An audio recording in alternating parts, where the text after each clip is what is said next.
Me parece que hay que dividirlo, ¿no? Porque lo que le pasa al gobierno nacional en las últimas 4 a 6 semanas realmente no estaba en los planes de nadie a principios de este año, cuando se pensaba el escenario electoral de un triunfo de la Libertad Avanza muy holgado.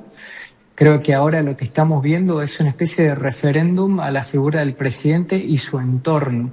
Y quizás lo que ahora tengamos que ver en octubre es cuánto dura ese entorno, porque el presidente ha tenido que negociar con Macri cuando no comían milanesas hace tanto tiempo, ha tenido que negociar con los gobernadores cuando no tenía ministro del Interior, y ahora tiene que negociar con un poder externo, con Estados Unidos, porque se quedó sin dólares. Entonces yo creo que en este escenario que creo que es tan contradictorio para un gobierno supuestamente liberal, llega a una elección, te diría, un poco más débil de lo que se planificaba, por lo menos a principio de año. Y esto está dándose cuenta ahora en los números, en las estadísticas, por lo menos en Salta nuestras, muestran una baja importante del sector del gobierno oficialista, pero tampoco se ve tan claramente cuál es la alternativa, que creo que esa es gran parte de la elección también. Ver qué surge, si Provincias Unidas puede realmente terminar de ser una alternativa o el peronismo broquelado en una especie de kirchnerismo ampliado vuelve a resurgir como la primera fuerza a nivel nacional. Eso, hace escasas semanas, quizás no era ni siquiera un tema de análisis, y que hoy tengas esta pregunta y lo hablemos, habla, creo, de la negligencia de un gobierno que, creo, habiendo hecho cosas de alguna manera bien, hoy se queda muy corto en lo que es su oferta electoral a cara en octubre. Quiere decir que la elección del 26 de octubre es, por un lado, plebiscitaria, pero con una marca muy fuerte que algunas consultoras están marcando, y es que hay un antimileísmo junto a un antikirchnerismo, pero un antimileísmo en alza. ¿Lo ves así también?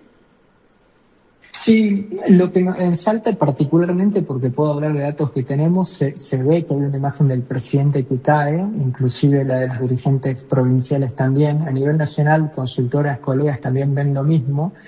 Pero yo te diría que el clivaje no sé si es antimileísmo, me parece que es antipropuesta de Milei. ¿Por qué? Bien. Porque en algunos casos la imagen del presidente, específicamente hablando de él, quizás se mantiene o baja un poco, pero cuando uno hace la pregunta del presidente y su gobierno, por su lado también del entorno, ahí sí se ven caídas un poquito más estrepitosas, sobre todo pensando en lo que fue o lo que es, lo que sigue siendo la batalla en el Congreso, y lo que tenemos obviamente en el plano económico-financiero.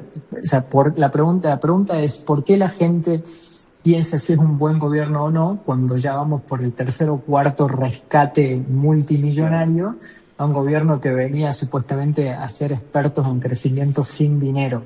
Entonces yo creo que ahí está un poco la disyuntiva de lo que se ve en los números, pero la figura del presidente en sí yo creo que quizás conserva un poco de esa coherencia, o por lo menos de darle una chance más, pero un electorado muy duro de la Libertad Avanza. Yo creo que aquellos que votaron a favor de Milei y en contra de Massa, hoy están preguntándose si vale la pena o no hacer la misma aritmética. Esto me da pie, Ezequiel, hola Néstor, te saluda, particularmente para hacer referencia a algo muy interesante.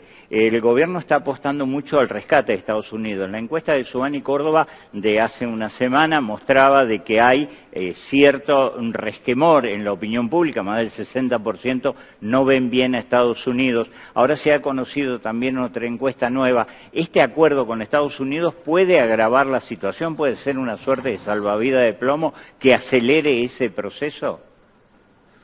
Mira, te diría dos cosas. Por un lado, los datos longitudinales, inclusive del Iberódromo, y hay otros estudios del mercado que se hacen hace muchísimo tiempo en la Argentina, dan cuenta que Estados Unidos como país, culturalmente, en la Argentina no ha gozado siempre de buena salud. Quiero decir que no hay una imagen generalmente muy buena de Estados Unidos hace mucho tiempo en la Argentina, y esto imagínate exacerbado en los momentos kirchneristas de álgido punto también. Ese punto, más sumado al actual, yo creo que hace que lo que hoy está sucediendo con el Tesoro de Estados Unidos no necesariamente sea un salvavidas de plomos, pero sí sea un cuarto menguante a la estabilidad, la gobernabilidad de que tiene Milei o no. Entonces, ¿por qué tenemos que ir a negociar con Estados Unidos? La misma pregunta le cabía a Massa cuando tuvimos que ir a negociar con Qatar o con China para poder pagar a los bonistas o para hacer el famoso rollover. Entonces yo creo que a la gente lo que le causa ruido es tener que siempre vivir a 2 semanas del precipicio. Entonces, cuando venía un gobierno supuestamente a hacer las cosas bien, y sobre todo en materia financiera, yo creo que esto hace mucho ruido. Ahora, si cambiamos el actor, y te digo que no es Estados Unidos, pero es China o Qatar, yo creo que haría el mismo tipo de ruido, pero bueno, obviamente teniéndolo a Trump del otro lado, sí crea, creo, una expectativa, sobre todo en el votante más duro de la Libertad Avanza, de que esta es la última vez que nos rescatan.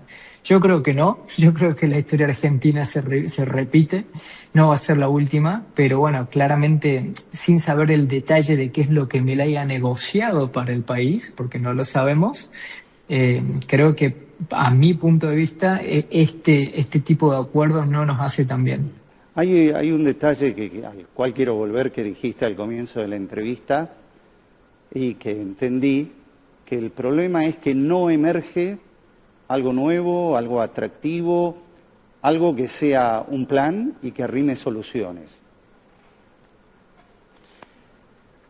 Sí, yo me parece que esto lo hablamos hace mucho tiempo en este programa y terminamos con la misma sensación, que los liderazgos políticos en la Argentina son muy efímeros, muy por modas, muy por el último meme, muy por la última canción o por el último jingle, pero no tenemos a largo plazo una figura que emerja y diga, bueno, esta es mi propuesta de gobierno alternativo y se sostenga, porque hemos tenido los Wiener, los Carrió, los Alfonsín, los Randazos, que van y vienen y no terminan de emerger como alternativa, que tenga una ideología política clara.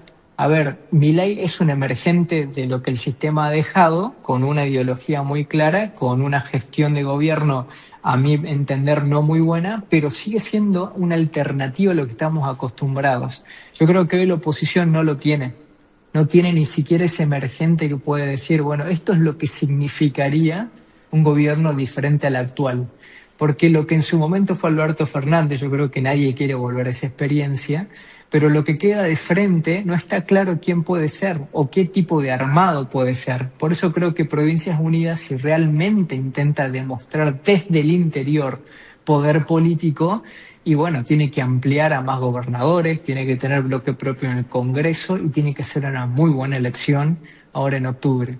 Pero bueno, yo no veo un emergente y no creo que Kicillof lo sea, si es que la siguiente pregunta es qué pasa por ahí, porque definitivamente la Argentina está encapsulada en seguir preguntándose si sí o no hay que bancar a la educación pública cuando ya está escrito en la Constitución. Yo creo que hay unos debates que ya no es que no valgan la pena, pero deberían estar claudicados hace tiempo para enfocarse en los problemas reales de la Argentina, que son cómo ser sustentables en modelos de gobierno sin tener que chocar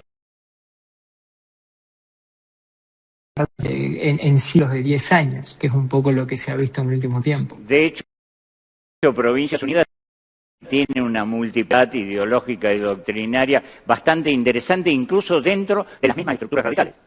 Sí, también tiene orígenes de socialismo, tiene peronismos más clásicos como el de Jujuy. A mí me extraña mucho que Gustavo Sáenz no sea parte de ese grupo, sabiendo lo que piensa. Pero bueno, no sabemos si termina siendo esa famosa avenida del medio que nadie transita o realmente un abrocelaje de poder político que se para de un punto ideológico con un plan de gobierno, como en su momento Melconian quiso hacernos creer que Bullrich tenía plan de gobierno. Bueno, eso le está faltando a Provincias Unidas. ¿Qué nos cuentan el día después cuando tengan el poder, si es que llegan a tenerlo, y cómo lo sostienen?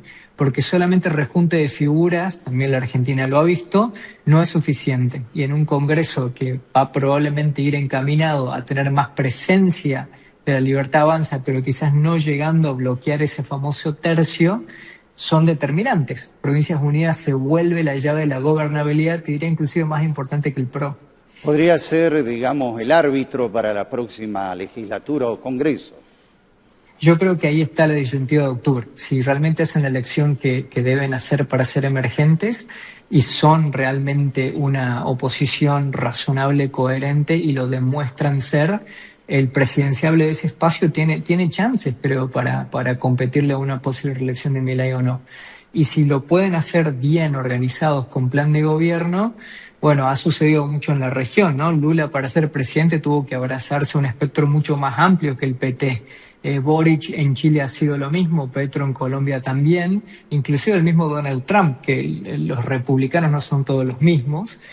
Así que bueno, yo creo que ahí está el dato importante de octubre, más allá de cómo le vaya a Milei y cómo le vaya al peronismo kirchnerista, sobre todo en figuras importantes como Urtubey en Salta, pero bueno, hay que ver si Provincias Unidas logra ser lo que atraiga el desencanto de ambos lugares en la Argentina en el plano político. Ya que hablaste de Salta, sería interesante ver si tenés algún análisis, pues acá se presentaba como un fenómeno extraño, una polarización entre cuatros, y ha habido una dinámica muy fuerte también con incidencia de los fenómenos nacionales que pasaron. ¿Cómo estás viendo el tema de Salta y si tenés contacto, que lo sabemos que lo tenés directo, respecto de cómo está evolucionando el tema en Salta? Bueno, en un principio nuestro análisis mostraba que claramente iba a ser una victoria para el Libertad Avanza, en este caso Orozco, siendo 2 senadores, por ejemplo, y uno por la minoría. Hoy no está claro ese escenario, te diría que estamos claramente en un escenario de tercios, donde Orozco, Urtubey y Rollón podrían estar entrando, pero te diría que en las últimas semanas la sensación que nos deja es que Rollón está creciendo por arriba de lo que uno planificaba que podría ser su media o su techo. Entonces puede ser que tengamos esa sorpresa, sin descartar, por supuesto, que la Libertad Avanza en Salta tiene un abrocolaje político de votantes importante. Inclusive acordémonos que Milei ganó en Salta por una de las diferencias más grandes de todo el país. Pero bueno, queda esa sorpresa.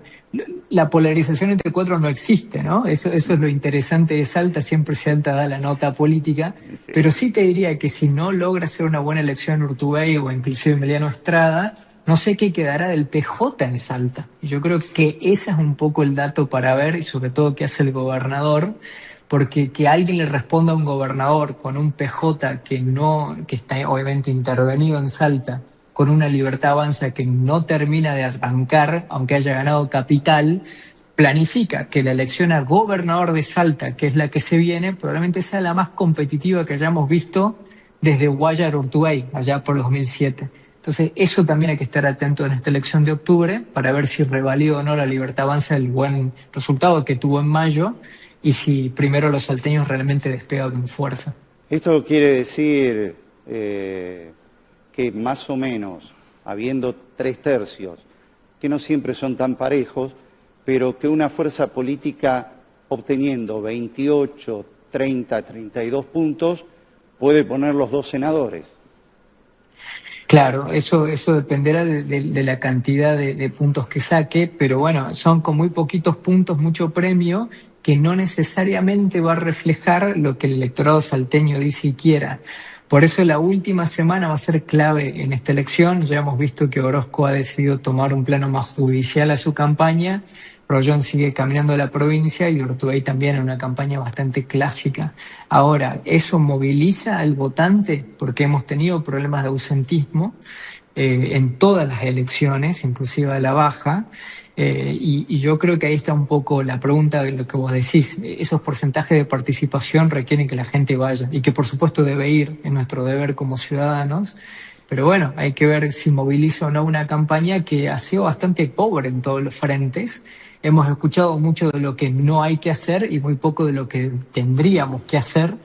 Y bueno, no ha habido mucho mensaje político, más que nada caminata e intentar militar el voto en contra de alguien y no a favor de algo. ¿Y la boleta única de papel puede llegar a producir una suerte de corte de electores entre senadores y diputados que sea significativo? Y yo creo que sí, yo creo que la experiencia va a ser la primera, ¿no? Muy importante en Salta, sabiendo que ya la tenemos a nivel electrónico, pero bueno, hay que ver si a nivel nacional la misma dinámica aparece. Estamos pronosticando que va a haber mucho corte. probablemente en sobre todo la categoría de diputados, porque bueno, la oferta en ese sentido no es tan marcada como en senadores a nivel ideológico, y puede haber combinaciones muy extrañas como incoherentes, pero bueno, ahí está la boleta única de papel en este caso, y obviamente está la democracia. Pero bueno, es importante el umbral de voto. Eso tenemos que ver en el dato de ausentismo y lo que decía recién Gustavo también en cuanto al porcentaje, porque ahí van a estar los premios grandes de una noche que probablemente sea muy larga, porque la boleta siendo la primera vez a nivel nacional, probablemente haya problemas de recargo de datos. Eso seguro sucederá, pero bueno, generalmente las elecciones en la Argentina se resuelven rápido durante la noche.